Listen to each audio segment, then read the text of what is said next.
Alright, this is going to be the final video for the second level methods core script tutorial. Here's the same job file and scan file that we were just working on. In this video, we're going to talk about full factorial and flexible factorial ANOVA models. A full factorial model is used when your factors are fully between subjects. There's no repeated measures. While a flexible factorial model is required when you have repeated measures. A full factorial ANOVA is set up as basically just an extension of a two-sample t-test. In this case, your factor column can have any number of levels instead of just two, and you can have up to 3 different factors.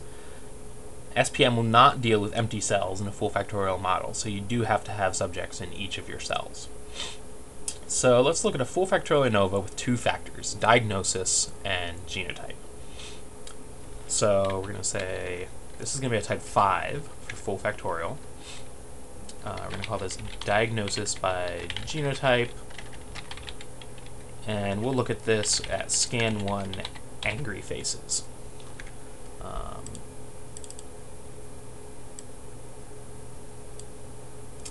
The path column here is going to be 1.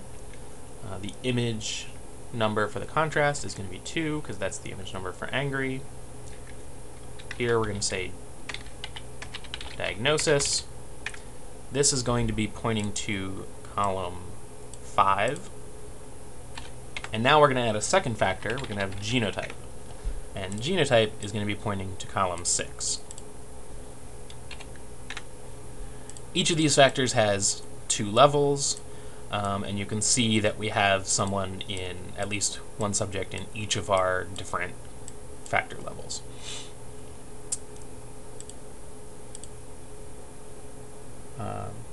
So now, just to demonstrate that you can have more than 2 levels in a factor, we're just going to create a new factor here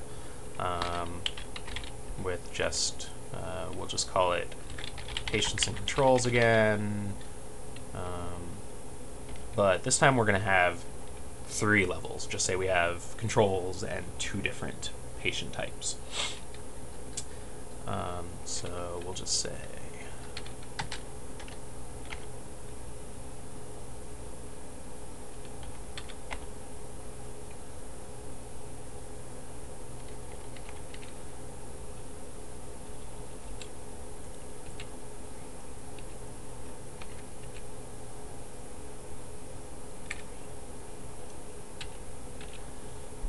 I'm just making sure that it matches up with genotype so that we do have, in fact, a subject in each of our levels there.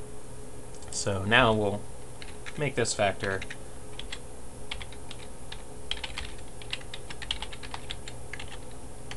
we'll call it diagnosis 3 by genotype. I'm just going to run exactly the same one.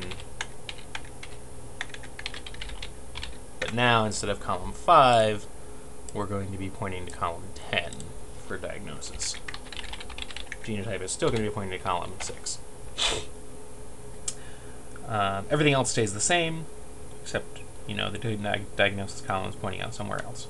So SPM, when you run one of these models, is going to automatically create your appropriate main effect and interaction contrasts. So here we'll have a main effect of diagnosis, a main effect of genotype, and an interaction of diagnosis by genotype. Now we're going to move on to a flexible factorial model. So first, we're just going to talk a little bit about it. There are some drawbacks to how SPM deals with repeated measures. SPM only uses a single error term that's pooled across all factors.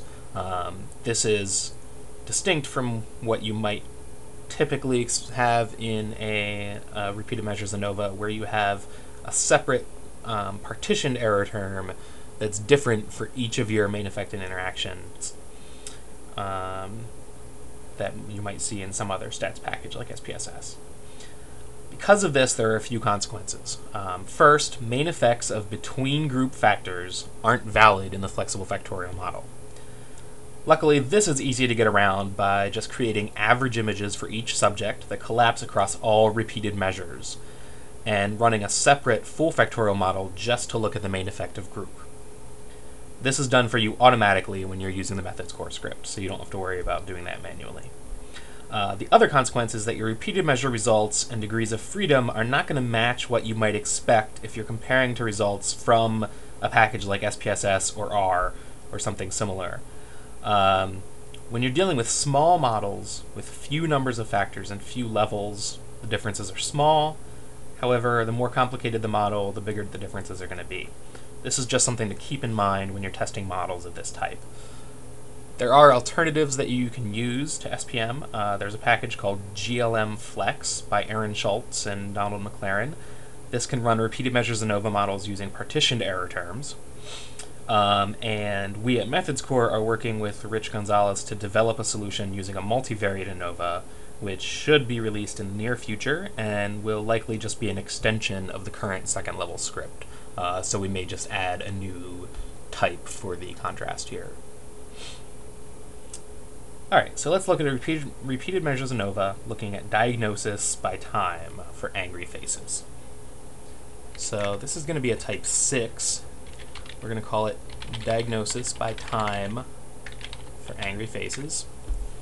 Now, our path column here, since we're looking at time, we're looking at scan 1 and scan 2, path column is going to contain 1 and 2, just like it might in a paired t-test. Our image is going to be 2, because that's angry. We now need to report or include within names here for repeated measures ANOVAs. So our factor is just time. So if you had more than one factor, you would have more than one name here, separated with a space. In this case, we just have time. Our between group is diagnosis, and we're going to point back to column 5 for this instead of the 3 diagnosis one.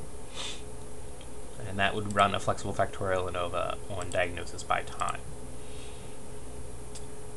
Now let's say we wanted to extend that and look at diagnosis by time by emotion. So again, it's going to be a type 6. We're going to call this diagnosis by time by emotion. Now our path columns are going to be 1 and 2 still.